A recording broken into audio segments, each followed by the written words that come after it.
Good morning. June 8th, Monday, 2020. Pastor Ron Jetter, Immanuel Lutheran Church, Grandview, Washington. The weather's been kind of unsettled lately. We've had wind, we've had rain, not surprising because it seems like when cherries are ripe and easily threatened by rain, that's when the rain often does come. This year, of course, we had a big freeze first, so the cherry crop's already somewhat questionable. This week, I want to take a look at the weather. We often think of a good story as having details we can relate to, characters we like, interesting plots, but a really good author will stick the weather in there too. And the Bible is a story that takes place in an arid climate. Nonetheless, they had weather. For instance, Jesus uses the weather as a common element to which people can relate during his Sermon on the Mount from Matthew chapter 5, verse 43 following.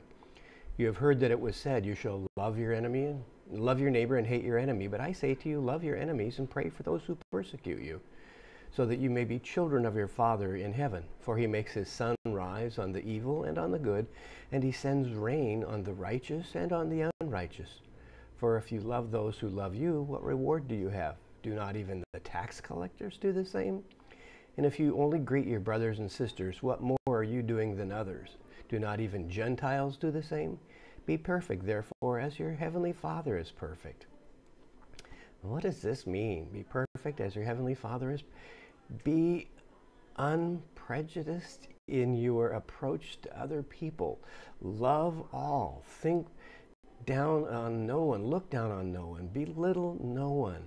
The rain, the weather doesn't care who you are. We've often heard Dr. Fauci and others say COVID-19 doesn't care what your politics are, what your job is, what your skin color is. It's a virus. It's part of nature. Well, the rain doesn't care where you live, what you look like, what your job is, whether you're a farmer or you work in healthcare or you work in ag in other ways, or you're a teacher or you work in a shop, manufacturing, or retired. The weather doesn't care. And some jobs you have to go out into the weather more than others. Sometimes we have to commute in the weather. It's the way it is. And Jesus seems to be saying, well, if even the weather that is unthinking doesn't distinguish between good and evil, why do you go to the trouble of calling some people good and treating them with favor, and calling other people evil and treating them with disfavor? Be like the weather. Just blow through the lives of everyone, bringing love, prayer. Remember, one of our graduates said, pray for other people. And Jesus right here today, pray for those who persecute you. Pray for those you are persecuting, that you may have greater grace for them. The weather blesses or curses without regard. It just is. The rain comes, and we need rain. That's why we have rain, is to create opportunities for growth and life and to supply food. And as human beings, we are generally smart enough to figure out, okay, here are the weather patterns. This looks like a good area for growing this based on the weather. For instance, we have Connell or the horse heaven.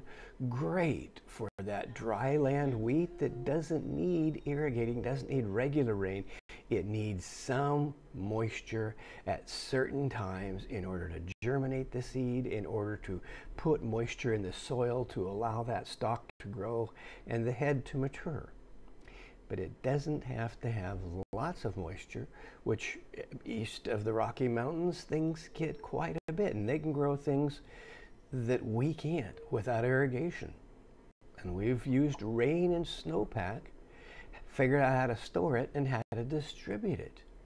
And so we're less dependent on when and how and where it rains or snows because of our ingenuity. Right now, Tropical Storm Cristobal has been downgraded to Tropical Depression Cristobal, and it has hit the Gulf Coast, and it's expected to go straight up, right up to Wisconsin. And it's causing floods on the righteous and on the unrighteous, although Those who can afford to live in higher ground are much less likely to flood. Those whose homes are in lower areas near rivers are more likely to be in lower income. So once again, we see that the effects of weather can add injustice on poverty. And that's one of the things we've got to figure out. How do we somehow protect people from the weather? How do we find ways for farms to be more insulated from disastrous floods? How can we be more drought resistant? The rain and the sun are going to come on all of us. That's today's look at the weather. See you tomorrow.